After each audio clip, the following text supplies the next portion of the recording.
Bismillahirrahmanirrahim. Assalamualaikum warahmatullahi wabarakatuh. Allahumma sholli ala sayyidina Muhammad. InsyaAllah hari ini saya nak buat konten yang dikatakan memasang mata cangkul bulu menggunakan baji. Ni baji kayu cengar. Kita kena bentukkan dia macam ni untuk dapatkan dia punya sudut baji. Dan ulu yang saya gunakan ni adalah ulu jenis kayu leban. Saya pelajari ilmu memasak ulu dan jenis ulu ni dengan ayah saya sendiri. Apa kegunaan dia, antara kelebihan-kelebihan jenis ulu kayu leban ni, kalau kita lah, untuk yang mungkin saya baru belajar ni, orang Jawa kata orak kapalan ke tangannya orak kapalan. Maksud dia, kita walaupun bekerja menjadi petani, tak adalah orang kata tangan ni menjadi kasar dan keras pada kita punya tapak tangan. Tu antara kelebihan dia lah. Sebab tu orang dulu boleh buat bekerja berhari-hari, tangan dia molek, lembut, tak adalah kata meletup-meletup air ke apa semua. Tu kelebihan jenis kayu batang leban. Nanti kita akan lanjut untuk membuat dia punya mata baji. Ni contoh yang macam ni, tapi asas dia ni sebab kita secara kata tradisional lah, so kita kena buat melalui secara manual. So kita kena macam ni je lah.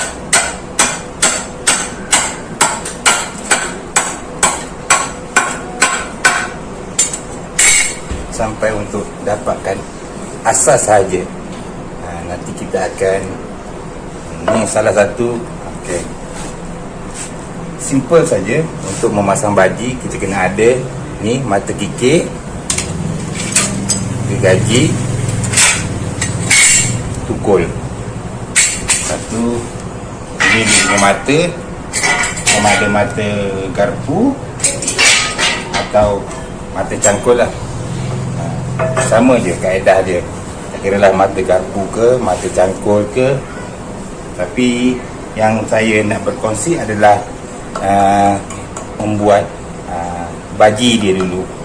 Kita akan lanjut.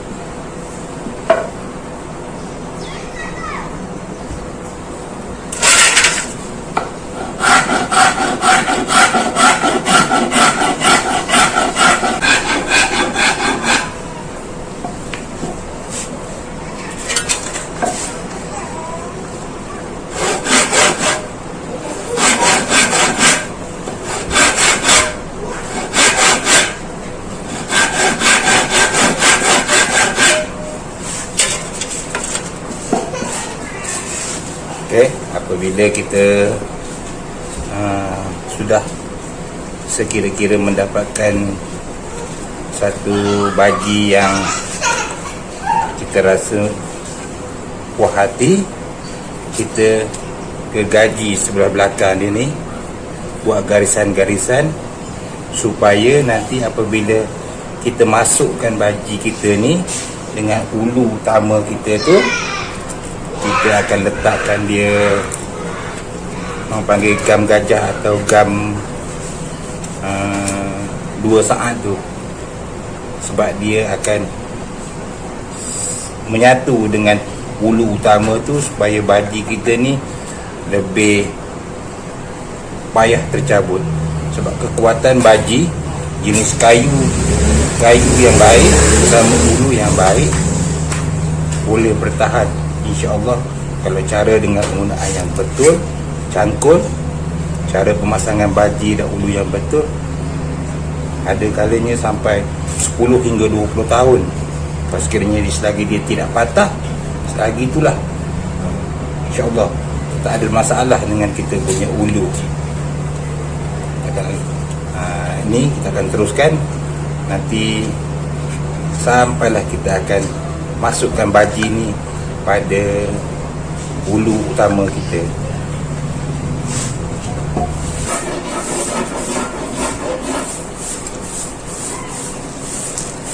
Inilah baji kita dah hampir, kita kira-kira tadi hampir okey. So kita akan gosok pula ulu utama dia ni sekira-kira telus untuk apa yang kita nak pasang. Sekira-kira sama. Apabila kita dah dapat sama, barulah kita akan buang untuk masukkan baji. Nanti saya masa buang ni semua, tapi kita kena ambil dia punya sudut lah untuk dapatkan kedudukan ulu kita ni.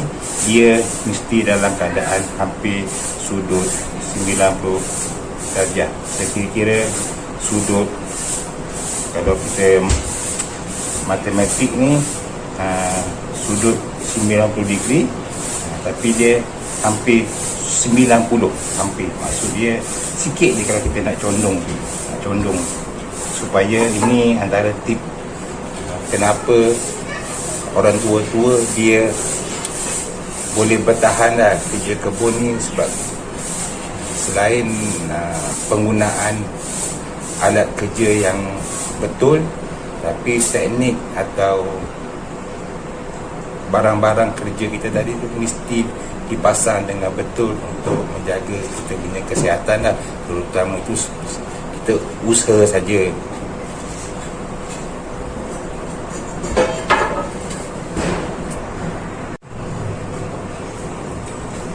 Okey, ini satu lagi panduan.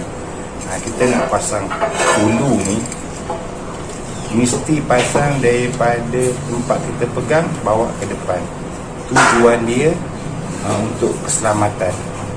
Sekiranya sesuatu musibah berlaku, sama ada garpu ke, mata cangkul ke, dia tak akan terkeluar daripada ulu kita ni. Sekiranya baji kita ada problem, dia longgar, mata ni dia tak akan keluar. Itu antara sebab apa? Sebab semakin ke hadapan, ulu kita ni semakin besar. Jadi walaupun baji kita tak ada, tetap dia akan sangkut, cuma dia longgar saja. Ini kata langkah-langkah keselamatan yang berguna lah untuk pasang sesuatu mata, sama ada mata cangkul atau mata garpu atau apa sekalipun. Itu langkah-langkah keselamatan. Kalau kita buat dengan betul, insya-Allah.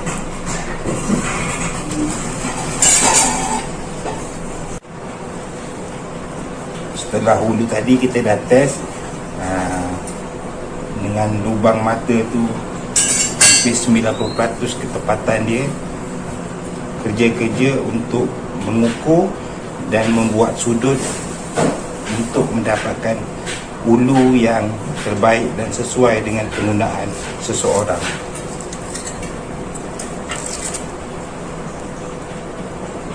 Pertama, kita akan untuk dapatkan dia punya tu luas atau lebar mata ni. Okey, kita tanda.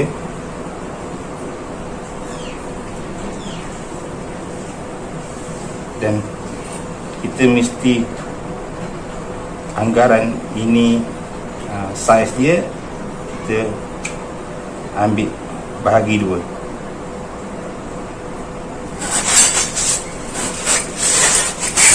Tadi kita dah tanda lebar mata cangkul atau mata garpu. So ni dia punya diameter ni kita bagi dua. Kita tanda dengan bagi dua.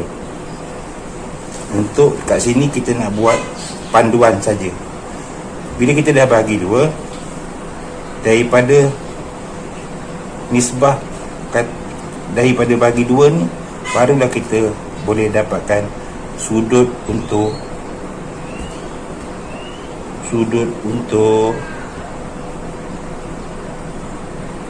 masukkan mata tanggam tadi. Okey. Kat sini kita kena perhatilah urat kayu ke apa ke semua tu.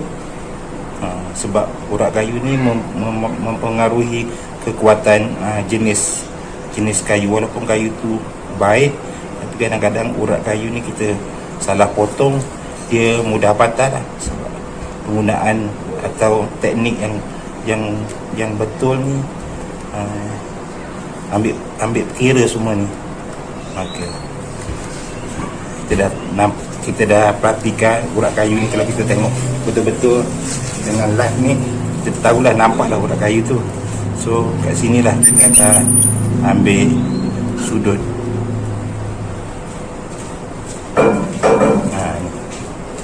Kita dah tanda. Bila kita dah tanda tadi,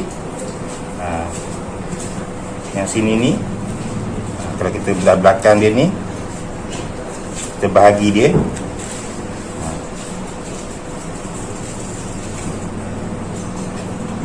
Kalau katalah diameter ni lebih kurang hampir 2 inci, 2/3 ni sebahagian daripada ulu. 2/3 ni adalah kekuatan pada ulu. 1/3 atau hampir-hampir 1/3 ni kita akan buang dia untuk gantikan kayu tanggam tadi. Sebab kayu tanggam ni akan menggantikan tempat yang kita akan sisa buang ni. 2/3 ni adalah kekuatan ulu tersebut lah. Nampak? Mungkin tak berapa clear, tapi nak fahamkan dia senang aja. Kalau katalah kayu ni lebar dia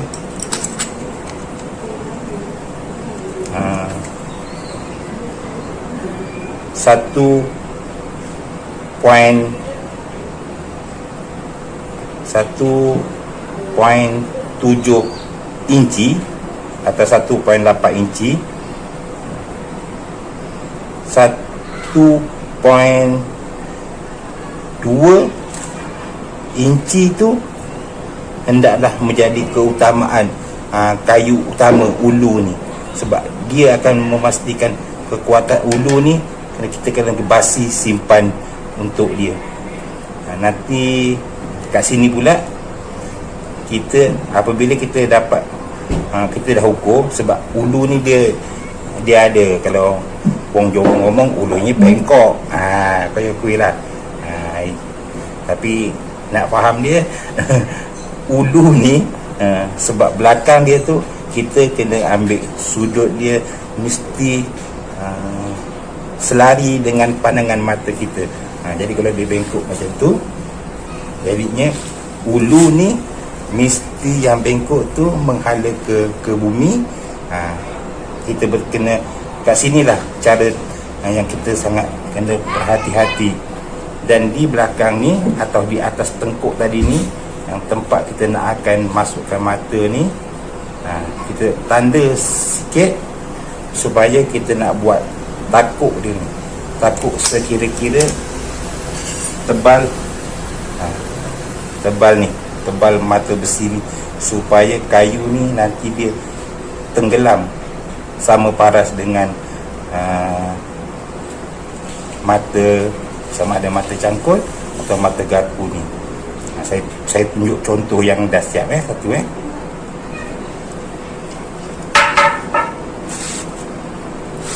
seperti ni. Ni.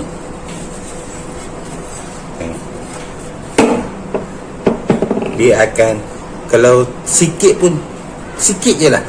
Tapi kalau kira-kira dia hampir sama tenggelam dengan ni. Dan di belakang ni, kita tengok. Bila kita dah pasang, kita dah baji kekuatan apa semua, kita akan ketuk sehabis maksimum. Dia akan masuk. Bila masuk, kan tadi ada urat-urat ni, urat-urat ni peranan dia nanti apabila kita letak apa panggil gam 2 saat tu, dia akan masuk melalui celah-celah tu, pegang pada ulu utama ni. Apabila kita buang sisa tu, dia akan nampak seolah-olah macam dia bersatu antara ulu utama dengan mata baji ni. Mata baji ni pula mesti kita pilih daripada jenis kayu yang kalau saya ni, saya suka pakai kayu cengal.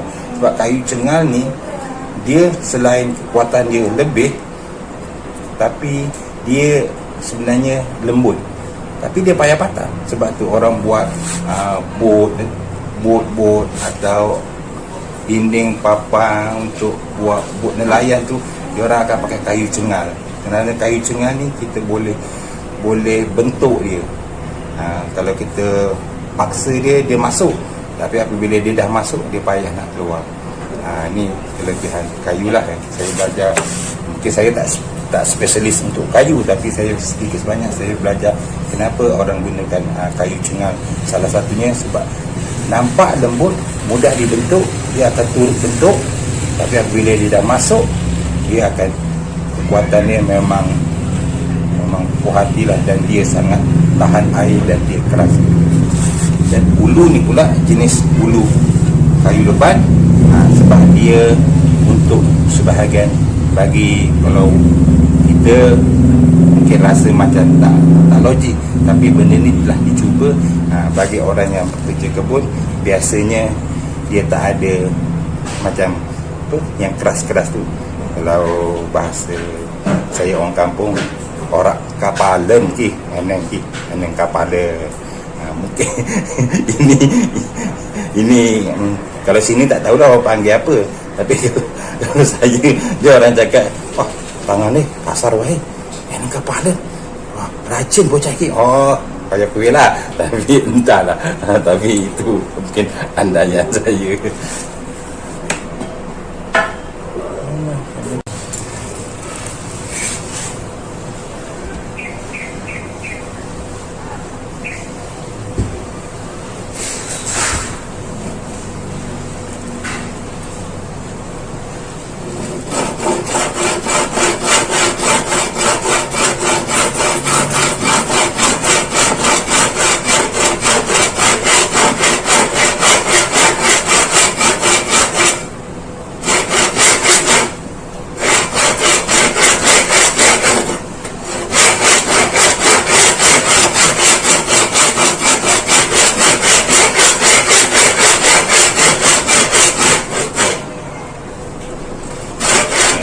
Ini kita nak buat yang macam saya kata tadi tu, dia akan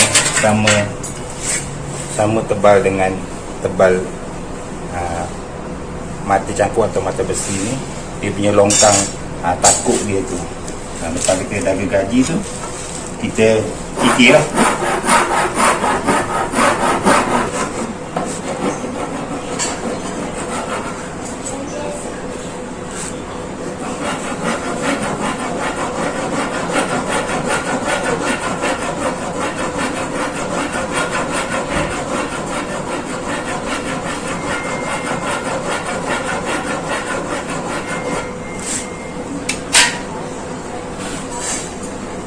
Okay. Bila sudut untuk takuk ni sudah menempati apa yang kehendaki, juga kita akan buat sudut untuk mata baji ni. Mata baji ni kita akan pasang nanti, tapi kita akan dapat punya sudut ni lah. Ini dia punya longkang takuk untuk apabila nanti kita pasang. Ini akan menentukan kedudukan mata cangkul atau kita punya mata baji ni. Saya pun nampak Ini tadi sudut, ni sudut untuk kita masukkan dia punya baji.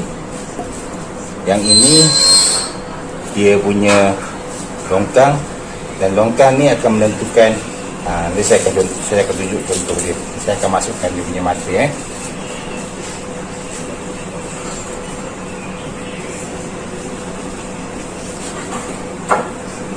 Mata ni dia tak akan boleh keluar, yang seperti mana saya cakap tadi, langkah-langkah keselamatan ni, sebab dia akan masuk mata ni mesti daripada ulu depan.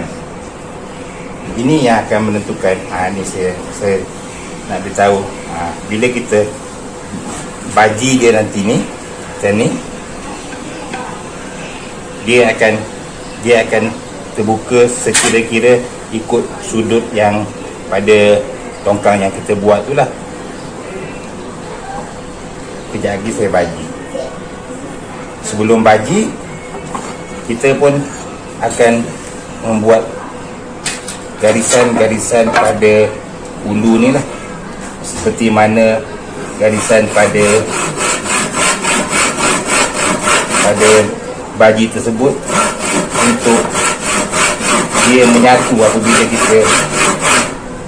kita baji, dan kita akan isi instant glue tu, untuk gam yang kuat, gam kayu.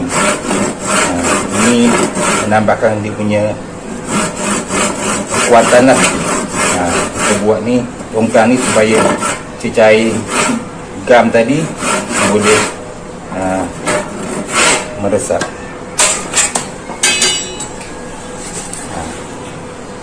Ini garisan-garisan ni seperti mana garisan-garisan yang ada pada tu. Kerja ni kita kena berhati-hati untuk memastikan, sebab bila dah baji, kita dah kira tak boleh nak buka-buka lah. Okey. Ini yang saya nak beritahu. Yang kita kena buat dia punya mata baji tu. Di sinilah akan masuk dia punya baji ni. Kita akan ketuk ikut sudut yang kita adjust dia.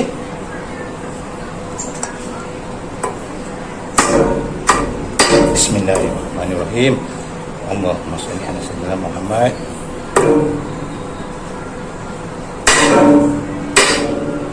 Kita ketuk dia sampailah maksimal yang boleh, supaya sampai dia habis kita ketuk. Nanti kita akan potong dia. Siap kita ketuk dah masuk, barulah kita akan potong dia. Setelah kita selesai ketuk baji ni sehabis maksima, kita akan buat kerja-kerja merapi untuk potong basi kayu baji ni tadi. Semua dah sekali kita akan merapi apa semua, sehingga kita rasa puas hatilah kerja-kerja merapi.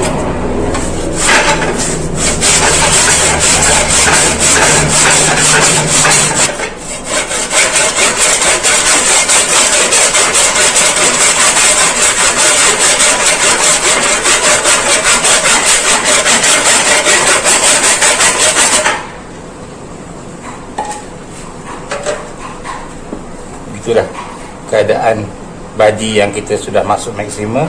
Cuma kita tinggal kerja-kerja merapi. Seterusnya kita akan merapi bahagian sisa baji yang keluar ni pula, supaya dia nampak lebih cantik lah.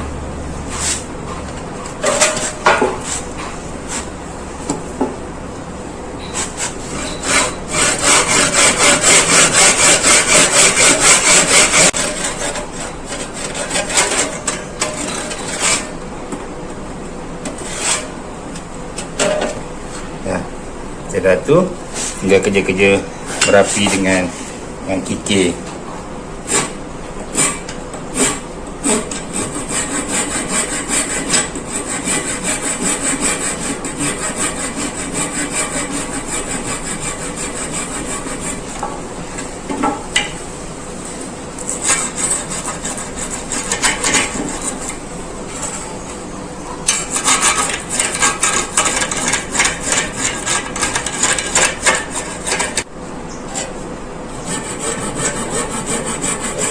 Ini untuk keseluruhan kita merapi supaya dia nampak dalam keadaan sedap mata memandang lah. Pulang kepada si pengguna lah. Sebab pada saya suka benda yang cantik. Apa-apa pun saya suka benda tu nampak sedap mata memandang.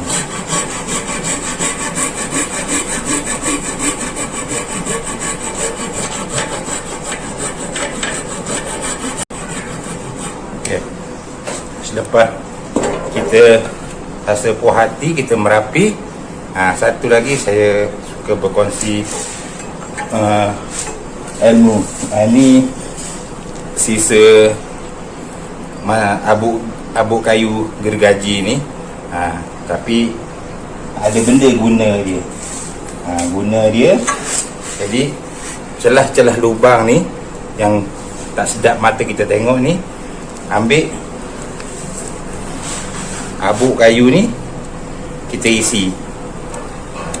Walaupun dia function dia cuma untuk bagi dia menutup segala kecacatan, sebab itu ni hasil kerja tangan. Jadi secara tak langsung kita pun kena merapi sesedap pandangan kita lah. Lepas tu ini instant glue ni, kat mana boleh dapat, dekat Powerware ke apa. Instant glue ni apa, dia boleh untuk besi, plastik, termasuklah kayu. Benda ni apabila kita titikkan pada abu kayu yang celah-celah yang lubang tu, nanti dia akan sebati abu kayu ni, jadi keras banyak macam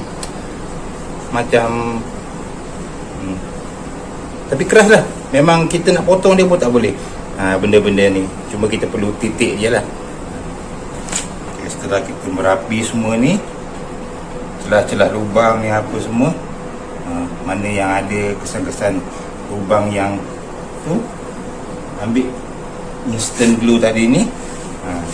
Tadi sebenarnya ada muncung dia, tapi muncung dia tak tahulah saya taruh kat mana.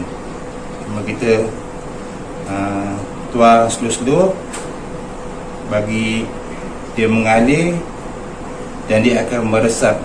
Kan ada pada baji dan bulu kan kita ada buat garisan-garisan tu, dia akan menyerap lah. Dia akan memegang lagi, menyatu. Dia akan serap. Dia serap masuk, lepas tu kita tuang lagi slow-slow. Jenis yang kuat ni kadang-kadang sampai dia nampak macam berasap, sebab tindak balas antara bahan ni dan kayu tersebut. Kita tengoklah, selagi dia meresap, selagi itulah kita isi. Ada, kalau dekat hardware tu dia tulis instant glue atau gam kayu 2 second, dan dia kena jagalah, dia sangat, kalau kena tangan melekat, cuci payah. Cuma kita letak di ni, kita biarlah dia mengalir, tengok selagi dia boleh masuk, selagi itulah kita biarkan dia meresap. Itulah sebelah belakang ni. Kalau sekiranya ada yang macam ni dah mulai dia meresap sampai ke bawah dah.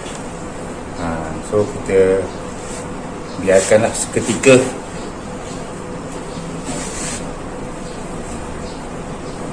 sampai dia betul-betul kering. Walaupun dia nama dia 2 second, tapi sebab kita pakai penggunaan yang banyak sampai dia meresap ke dalam-dalam, so dia mengambil masa jugalah.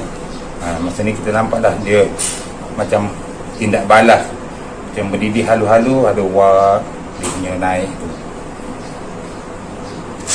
begitulah sedikit ilmu yang saya kongsi, semoga memberi manfaat pada sesiapa, terutamanya anak-anak saya, generasi saya dan sahabat-sahabat. Sekiranya ilmu ini memberi manfaat, kongsi-kongsi kepada siapa.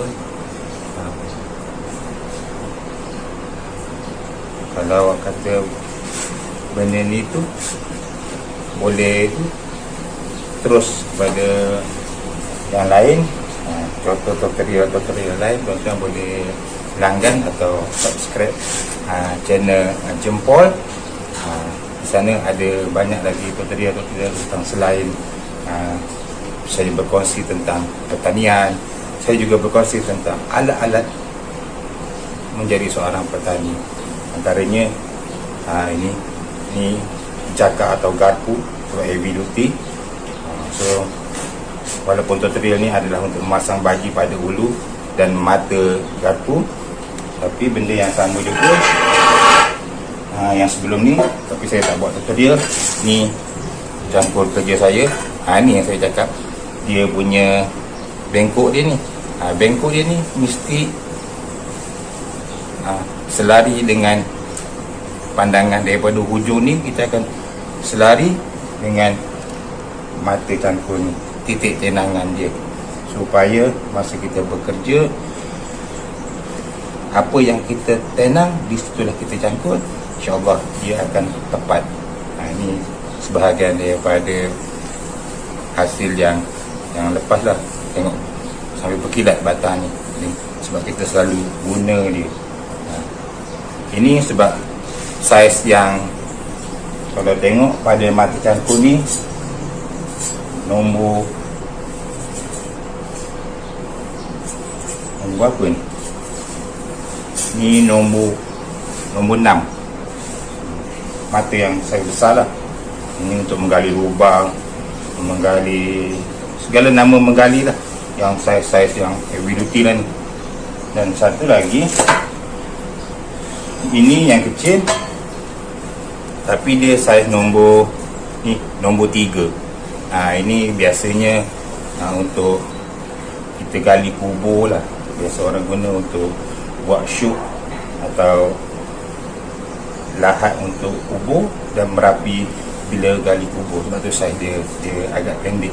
Sebab dalam lubang yang kita gali ni, sebab dia biasanya 2 orang, kalau kita pakai yang panjang, silap cangkul kepada kawan. Itulah sebab tu dia cipta kesesuaian. Alat kerja ni mesti keadaan tu apa yang sesuai. Dia macam pomen juga, tak boleh suka nak buka skru dengan alat tool yang tak betul. Begitu juga kita sebagai petani, kita mesti menggunakan alat kerja yang betul untuk pertama kesihatan tubuh badan kita, supaya kita tidak mengalami kecederaan. Keduanya, dia membantu meringankan kerja kita.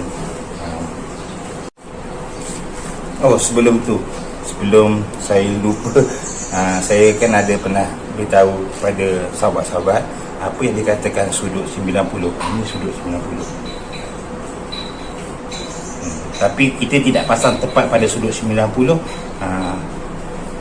Apabila kita menggunakan dia, badan kita kan kita akan pegang macam tu, secara automatik kita kena kurangkan paling tidak dalam 85 degree atau